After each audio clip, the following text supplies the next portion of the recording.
যদি আমি এই দুটি প্রশ্নের উত্তর দেই, আমার মোট 4টি প্রশ্ন আছে, তাই যদি 4টি প্রশ্নের উত্তর পাওয়া যায় তবে কি আপনি ইসলাম গ্রহণ করবেন? সরি, যদি 100% নিশ্চিত হন তবে কি ইসলাম গ্রহণ করবেন? Inshallah, I will accept Islam. শুভ সন্ধ্যা সবাইকে। আমি প্রশান্তি দাসারি, ভারত থেকে এসেছি। আমি আসলে জন্মগতভাবে একজন খ্রিস্টান এবং আমি স্থানান্তরিত হয়েছি দুবাইতে 2011 সালের অগস্টে। এখানে আমি ইসলাম সম্পর্কে জানতে পেরেছি এবং আমার ভাইও এখানে দুবাইতে থাকে এবং সে আমাদের সবসময় বলতে থাকে আল্লাহ সম্পর্কে। আমি সত্যিই অনেক প্রভাবিত। সে আমার সাথে যে জ্ঞান শেয়ার করেছে তাতে আমি সত্যিই অনেক প্রভাবিত। তাই আমি পুরোপুরি নিশ্চিত হয়েছি যে ইসলাম একটি সোজাসাপটা ধর্ম এবং আল্লাহই শুরু, তিনিই শেষ, তিনিই আদি এবং তিনিই অন্ত। আমরা সূর্যের দিকে তাকাতে পারি না 10 মিনিটের বেশি, তাহলে আমরা সৃষ্টিকর্তাকে কিভাবে দেখব? তাই আমি পুরোপুরি বিশ্বাস করি। তবে কিছু প্রশ্ন আছে যা নিয়ে আমাদের মনে সন্দেহ রয়েছে। যেহেতু আমি জন্মগতভাবে খ্রিস্টান, আমার 4টি প্রশ্ন আছে। মোট 4টি প্রশ্ন আছে ভাই জাকির নায়েকের কাছে। প্রথম প্রশ্নটি হল, ভাই, আমি আপনার ভিডিওগুলো শুনছি ইউটিউবে। আপনি সেখানে পবিত্র আত্মার সম্পর্কে কথা বলছিলেন এবং আপনি বিশেষভাবে উল্লেখ করেছেন যে পবিত্র আত্মার অস্তিত্ব আছে। তাই আমি জানতে চাই যে কোরআন অনুযায়ী ইসলামে কি পবিত্র আত্মার ধারণা আছে? এবং বাইবেলের পুরাতন নিয়মে একটি আয়াত আছে যে ঈশ্বরের আত্মা পানির ওপর বিরাজ করছিল। ঈশ্বরের আত্মা, তাহলে পবিত্র আত্মা কি আল্লাহ থেকে আলাদা কিছু? এটি আমার প্রশ্ন। বোন দুটি প্রশ্ন করেছেন। 1 নম্বর প্রশ্ন হল পবিত্র আত্মা বলতে কি বোঝায়, আর এই পবিত্র আত্মা আসলে কে কোরআন ও ইসলাম অনুযায়ী, এবং খ্রিস্টধর্মের তুলনায় এটা কেমন, এবং বাইবেল সত্যিই বলে যে ঈশ্বরের আত্মা পানির উপর বিরাজ করছিল, এর মানে কি? পবিত্র আত্মা কি ঈশ্বর থেকে আলাদা?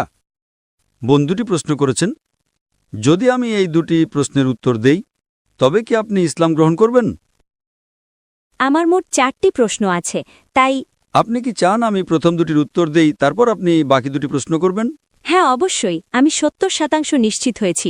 আমার ভাই আমার সাথে যা শেয়ার করেছে এবং আপনার ভিডিওগুলো দেখে আমি 70% প্রভাবিত। আমি 70% নিশ্চিত আমি আপনার কাছে খুবই সৎ এবং স্বচ্ছ থাকছি। তাহলে ইনশাআল্লাহ যদি 4টি প্রশ্নের উত্তর পাওয়া যায়, জি। যদি 100% নিশ্চিত হন তবে কি ইসলাম গ্রহণ করবেন? Inshallah, I will accept Islam. বোন দুটি প্রশ্ন করেছেন এবং এরপর তিনি বাকি দুটি প্রশ্ন করবেন যে বাইবেলে পবিত্র আত্মার কথা উল্লেখ আছে, পবিত্র আত্মার অর্থ কি? কোরআনে পবিত্র আত্মার যে সংজ্ঞা তা ইসলামের মতো এক নয়, কারণ খ্রিস্টানরা যখন পবিত্র আত্মার কথা বলে তারা মনে করে এটি ত্রিত্ববাদের একটি অংশ। একই সাথে 3 ঈশ্বর, যদিও ত্রিত্ববাদ শব্দটি বাইবেলের কোথাও নেই, কোথাও না। পিতা, পুত্র এবং পবিত্র আত্মা। যখন তারা পিতা বলে তখন তারা সর্বশক্তিমান ঈশ্বরের কথা ভাবেন, যেমন একজন সান্টা ক্লজ স্বর্গে বসে আছেন আর পৃথিবীটা তার পায়ের নিচে। যখন তারা পুত্র নিয়ে কথা বলে তারা যীশুখ্রিস্ট বা ঈসা আলাইহিস সালাম সম্পর্কে ভাবে, যেমনটা জেফ্রি হান্টারকে কিং অব কিংস মুভিতে দেখা যায়, নীল চোখ আর সুন্দর নাকের একজন মানুষ। যখন তারা পবিত্র আত্মা নিয়ে কথা বলে তারা পেন্টেকস্টের সময় কবুতরের কথা ভাবেন, অথবা যখন যীশুখ্রিস্ট বাপ্তিস্মা নিচ্ছিলেন সে সময়ের কথা ভাবেন। কোরআনে যে আত্মার কথা বলা হয়েছে তা কি? আমি বিশ্বাস করি কোরআন এখানে প্রধান ফেরেশতা জিবরাইল আলাইহিস সালাম সম্পর্কে বলছেন। তিনি ফেরেশতাদের মধ্যে একজন, আল্লাহ সুবহানাহু ওয়া তাআলার পাঠানো। তার অন্যতম প্রধান কাজ ছিল বাণী পৌঁছে দেওয়া মুহাম্মদ সাল্লাল্লাহু আলাইহি সাল্লামের কাছে। তার আরও অনেক দায়িত্ব ছিল, তাই আমরা এই ফেরেশতায় বিশ্বাস করি। তাই আপনি যদি বলেন যে সেখানে একটি আত্মা আছে, আমাদের কোনো সমস্যা নেই, কিন্তু তিনি ত্রিত্ববাদী ঈশ্বরের অংশ নন এবং তার উভয়ে ভিন্ন। প্রধান ফেরেশতা জিবরাইল আলাইহিস সালাম সম্পূর্ণ আলাদা আল্লাহ সুবহানাহু ওয়া তাআলা থেকে। এমনকি উল্লেখিত বাইবেলেও এই আত্মা আলাদা আল্লাহ সুবহানাহু ওয়া তাআলা থেকে। তারা একীভূত নন। এটি গির্জার নিজস্ব শিক্ষা, কারণ ত্রিত্ববাদ শব্দটি বাইবেলের কোথাও পাওয়া যায় না। কিন্তু যদি আপনি কোরআন পড়েন তবে ত্রিত্ববাদের কথা কোরআনের দুবার উল্লেখ করা হয়েছে। সূরা নিসা অধ্যায় 4 আয়াত 171, ওয়ালা তাকুলু সালাসা, যেখানে বলা হয়েছে ত্রিত্ববাদ বলো না, ইনতাউ খায়রুল লাকুম, এটা থেকে বিরত থাকো, এটাই তোমাদের জন্য উত্তম। কোরআন বলছে ত্রিত্ববাদ বলো না, এবং একই বাণী পুনরাবৃত্তি করা হয়েছে সূরা মায়েদা অধ্যায় 5 আয়াত নাম্বার 73। লাকাদ কাফারাল্লাযিনা ক্বালু, সেখানে বলা হয়েছে নিশ্চয়ই তারা কুফরি করছে যারা বলে যে ঈশ্বর তিনের মধ্যে এক। সুতরাং তৃত্ববাদ শব্দটি কোরআনে দুবার এসেছে এবং উভয় স্থানেই বলা হয়েছে যে এই ধারণাটি ব্যবহার করা ভুল। কোরআনে উল্লেখ করা হয়েছে তৃত্ববাদ না বলতে, কিন্তু এই তৃত্ববাদ শব্দটি বাইবেলের কোথাও নেই। সবচেয়ে কাছাকাছি তৃত্ববাদের যে আয়াতটি বাইবেলে আছে সেটা হলো জনের অধ্যায় 5 আয়াত 7, যেখানে বলা হয়েছে স্বর্গে সাক্ষ্য দেওয়ার জন্য 3 জন আছেন, পিতা, বাক্য এবং পবিত্র আত্মা, আর এই 3 জনই এক। তো এই আয়াতটি আপনি যদি রিভাইজড স্ট্যান্ডার্ড ভার্সন বাইবেলের পড়েন, যা 32 জন উচ্চমানের খ্রিস্টান পণ্ডিত দ্বারা সংশ্লিষ্ট করা হয়েছে, তারা বলেছেন যে এই আয়াতটি গসপেল অফ জন অধ্যায় 5 আয়াত 7 একটি বাইরে থেকে ঢোকানো, এটা বানোয়াট মন্ত্রের জাল। তাই তারা এই আয়াতটিকে বাইবেল থেকে বের করে দিয়েছেন। সুতরাং বাইবেলের যে আয়াতটি সরাসরি তৃত্ববাদ নিয়ে কথা বলছিল না, কিন্তু তার সবচেয়ে কাছাকাছি ছিল, খ্রিস্টান শিক্ষাবিদরাই তাকে ছুঁড়ে ফেলে দিয়েছেন বানোয়াট এবং জাল হিসেবে। স্বাভাবিকভাবেই পবিত্র আত্মা এবং সর্বশক্তিমান ঈশ্বর এরা দুটি ভিন্ন সত্তা, তারা এক নয়। এবং কোরআনে বলা হয়েছে জিবরাইল আলাইহিস সালামের কথা, তিনি একজন ফেরেশতা আল্লাহ সুবহানাহু ওয়া তাআলার। আশা করি বিষয়টি আপনার কাছে পরিষ্কার হয়েছে বোন। Yes, brother. আমি আপনার বাকি দুটি প্রশ্ন জানতে চাই। হ্যাঁ, আমার তৃতীয় প্রশ্নটি পবিত্র আত্মার সাথেই সম্পর্কিত।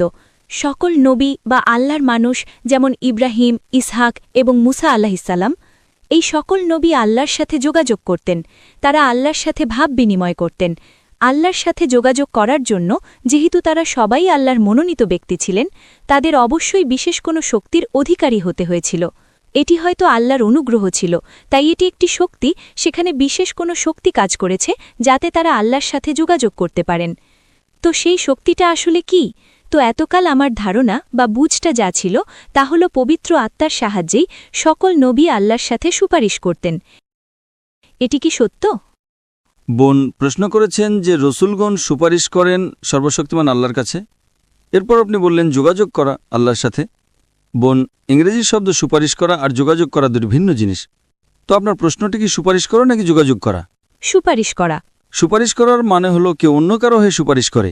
কেউ অন্য কারো হয়ে সুপারিশ করে। এখন আপনাকে বুঝতে হবে যে যখন আপনি আল্লাহ সুবহানাহু ওয়া তাআলার সাথে কথা বলেন, তখন আল্লাহ সুবহানাহু ওয়া তাআলার কারো সুপারিশের প্রয়োজন নেই।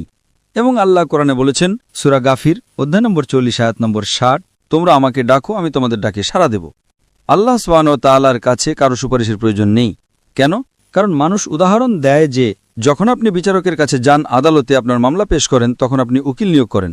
একইভাবে আল্লাহর রসুলগণ হলেন আমাদের উকিল। তার ক্ষেত্রে এটা যৌক্তিক হতে পারে একজন বিচারক যিনি মানুষ, কারণ বিচারক জানে না যে কে প্রকৃত অপরাধী, কে চোর, কে নির্দোষ। তাই উকিল বিচারককে এটা বুঝতে সাহায্য করেন যে কে অপরাধী, কে চোর আর কে নির্দোষ। কিন্তু আল্লাহ সুবহানাহু ওয়া তাআলা হলেন আলিমুল গায়েব। তা প্রমাণ করার জন্য তার কারো প্রয়োজন নেই যে কে ভালো আর কে মন্দ। তাই সুপারিশ করাটা ভুল। হ্যাঁ, কেউ দোয়া করতে পারে, একজন রসুল অন্য মানুষের জন্য দোয়া করতে পারেন। এবং আল্লাহ কোরআনে বলেছেন আল্লাহ সুবহানাহু ওয়া তাআলার কোনো সুপারিশের প্রয়োজন নেই, কেবল কিয়ামতের দিনে তাদের ছাড়া যাদের তিনি অনুমতি দেবেন। তাহলে শেষ বিচারের দিনে আল্লাহ সুবহানাহু ওয়া তাআলা বলছেন যে তিনি সুপারিশ করার অনুমতি দেবেন নির্দিষ্ট কিছু মানুষের জন্য। এবং এ বিষয়ে হাদিসে আছে যে এই বিশেষ অনুগ্রহটি নবী মুহাম্মদ সাল্লাল্লাহু আলাইহি সাল্লামকে দেওয়া হবে। সুতরাং আমরা যা জানতে পারি তা হলো অন্যান্য সকল ধর্মগ্রন্থের ইতিহাস এবং কোরআন এবং হাদিস থেকে যে আল্লাহর রসুলগণ সরাসরি যোগাযোগ করতেন আল্লাহ সুবহানাহু ওয়া তাআলার সাথে। তারা অন্যদের দোয়া করতেন।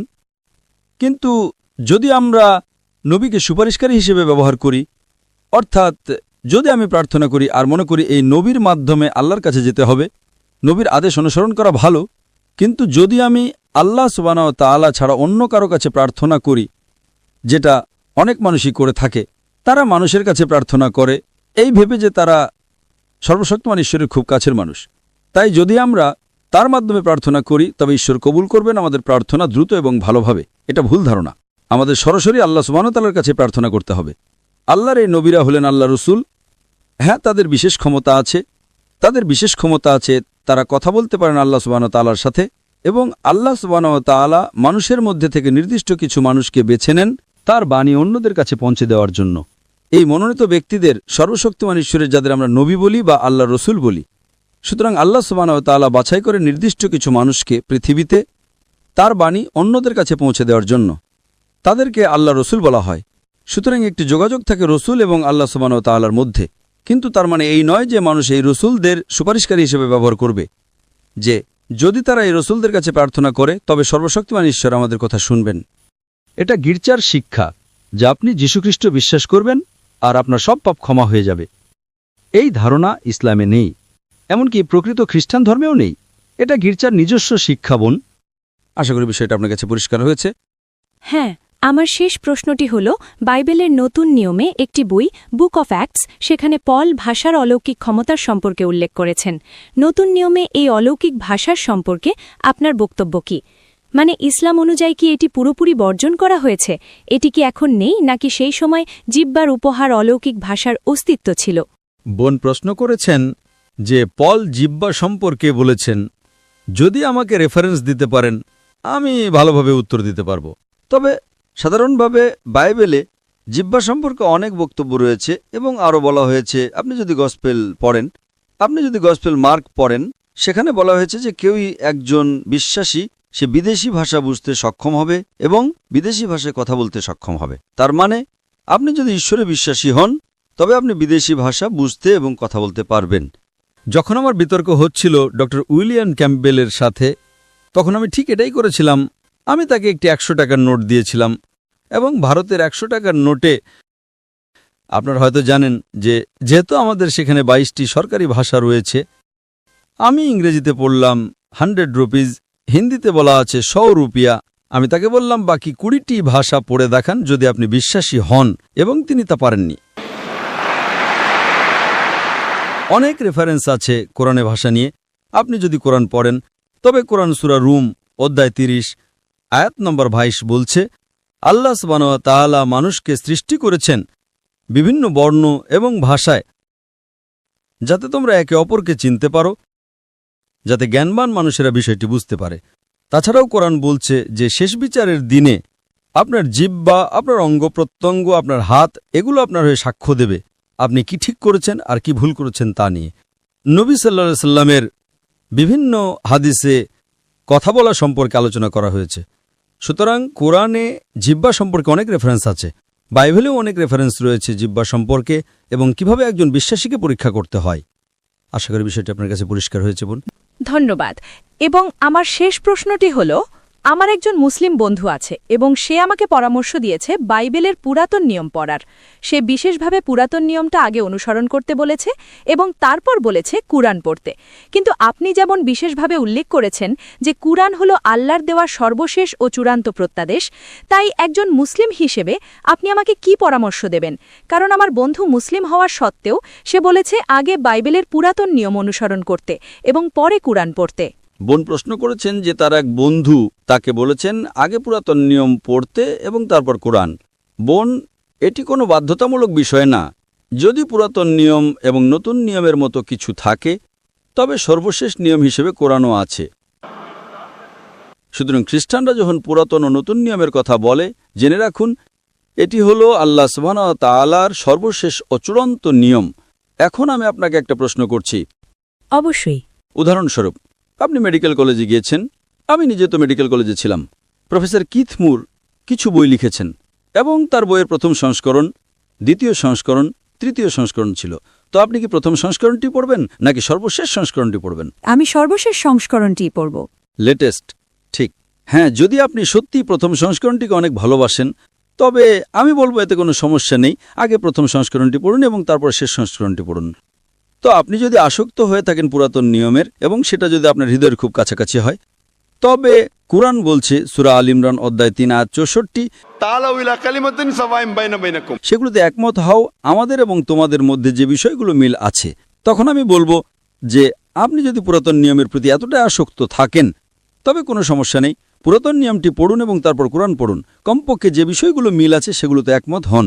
আর যখন আমরা পুরাতন নিয়ম, নতুন নিয়ম এবং কোরআন পড়ি তখন আমরা জানতে পারি যে এই গ্রন্থগুলোর মধ্যে সাধারণ মিলগুলো হলো নিশ্চয়ই ঈশ্বর মাত্র একজন এবং তিনি একমাত্র উপাসনার যোগ্য। তার কোনো প্রতিমূর্তি নেই, তিনি কাউকে জন্ম দেননি। সেখানে আরও বলা হয়েছে যে যিশু আলাইহিস সালাম কোনো ঈশ্বর নন এবং এই উভয় ধর্মগ্রন্থই বলে যে সর্বশেষ ও চূড়ান্ত রাসূল হলেন নবী মুহাম্মদ সাল্লাল্লাহু আলাইহি ওয়াসাল্লাম। বোন, এখন কি আপনি ইসলাম গ্রহণ করতে প্রস্তুত? Of course, yes.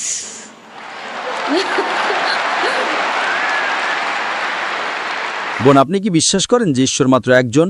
হ্যাঁ, আমি বিশ্বাস করি যে ঈশ্বর কেবল একজনই। আপনি কি বিশ্বাস করেন যিশু কোনো ঈশ্বর নন, বরং তিনি আল্লাহর একজন রাসূল? হ্যাঁ, আমি বিশ্বাস করি যিশু একজন রাসূল। আপনি কি বিশ্বাস করেন যে নবী মুহাম্মদ সাল্লাল্লাহু আলাইহি সাল্লাম সর্বশেষ ও চূড়ান্ত রাসূল? হ্যাঁ, আমি বিশ্বাস করি নবী মুহাম্মদ সাল্লাল্লাহু আলাইহি ওয়াসাল্লাম হলেন সর্বশেষ ও চূড়ান্ত রাসূল। বোন, আপনাকে কেউ কি ইসলাম গ্রহণ করতে জোর করছে? সরি? বোন, আপনাকে কেউ কি ইসলাম গ্রহণ করতে জোর করছে? না, কেউ জোর করছে না। আপনি নিজের ইচ্ছে গ্রহণ করছেন বোন। জি।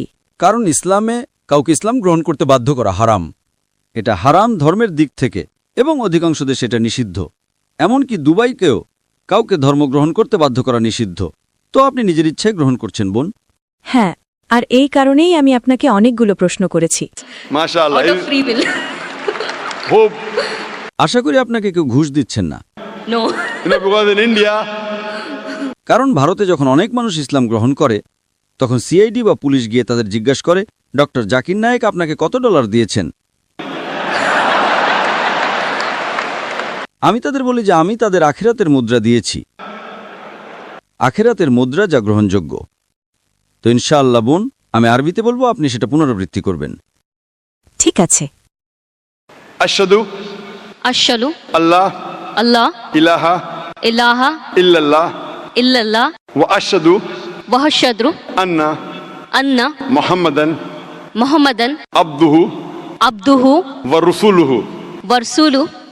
আমি সাক্ষ্য দিচ্ছি আমি সাক্ষ্য দিচ্ছি যে যে কোনো উপাস্য নেই কোনো উপাস্য নেই আল্লাহ ছাড়া, আল্লাহ ছাড়া, এবং আমি সাক্ষ্য দিচ্ছি এবং আমি সাক্ষ্য দিচ্ছি যে নবী মুহাম্মদ যে নবী মুহাম্মদ হলেন রাসূল হলেন রাসূল ও আল্লাহর বান্দা। ও আল্লাহর বান্দা। মাশাআল্লাহ বোন, আপনি এখন মুসলিম, এবং আল্লাহ সুবহানাহু ওয়া তাআলা আপনার প্রচেষ্টাকে কবুল করুন। এবং আমি আল্লাহ সুবহানাহু ওয়া তাআলার কাছে দোয়া